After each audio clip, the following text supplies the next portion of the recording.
Assalamu alaikum warahmatullahi wabarakatuh. This is Sheikh Mohammad Sabbir Hossain once again on the screen.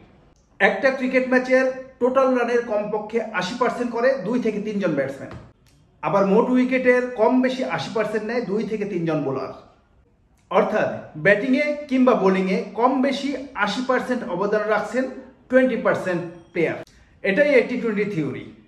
সেলসে 80-20 theory একটা খুবই important theory, যার অপর নাম Pareto principle অথবা Pareto rules. Sales, business, economics এমনকি আমাদের দৈনন্দিন জীবনের অনেক ঘটনাই এই 80-20 থিওরি দিয়ে ব্যাখ্যা করা যায়। এই থিওরির প্রবক্তা ইটালিয়ান অর্থনীতিবিদ ভিলফ্রেডো প্যারেটো। এর মূল থিম হচ্ছে 80% ফলাফল আসে 20% চেষ্টায়। আমরা কথা বলবো সেলস নিয়ে। একটা প্রতিষ্ঠানের 80% রেভিনিউ আসে 20% এসকিউ থেকে। অর্থাৎ 80-20 থিওরির মাধ্যমে ফার্স্ট মুভিং এসকিউ আইডেন্টিফাই করা যায় এবং ওই প্রতিষ্ঠানের 20% এসকিউর উপরে ফোকাস করে ইউজলেস এসকিউ বাদ দেওয়া যায়। একটা প্রতিষ্ঠানের 80% সেলস রেভিনিউ জেনারেট হয় 20% এরিয়া থেকে। কাজে সেই 20% এরিয়া আইডেন্টিফাই করে বিজনেস পলিসি সাজাতে সাহায্য করে 80-20 থিওরি।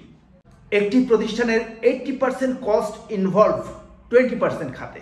তাহলে একটা প্রতিষ্ঠান তার 80% কস্ট ইনভলভ খাত আইডেন্টিফাই করে কস্ট সাশ্রয়ী পদক্ষেপ গ্রহণ করতে পারে। একটা প্রতিষ্ঠানের 80% প্রোডাক্টিভিটি আসে 20% এমপ্লয়ি থেকে। সেক্ষেত্রে এই 20% এমপ্লয়িকে ইভ্যালুয়েশনের ক্ষেত্রে প্রায়োরিটি দিতে হবে।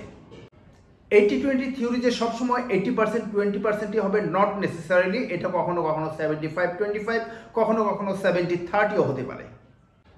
মোট কথা, মেজর ইস্যু আইডেন্টিফাই করা এবং তার ইউটিলাইজেশন করাই হচ্ছে 80-20-র মূল উদ্দেশ্য। সাথে থাকবেন। আসসালামু আলাইকুম ওয়া রাহমাতুল্লাহি ওয়া বারাকাতুহু।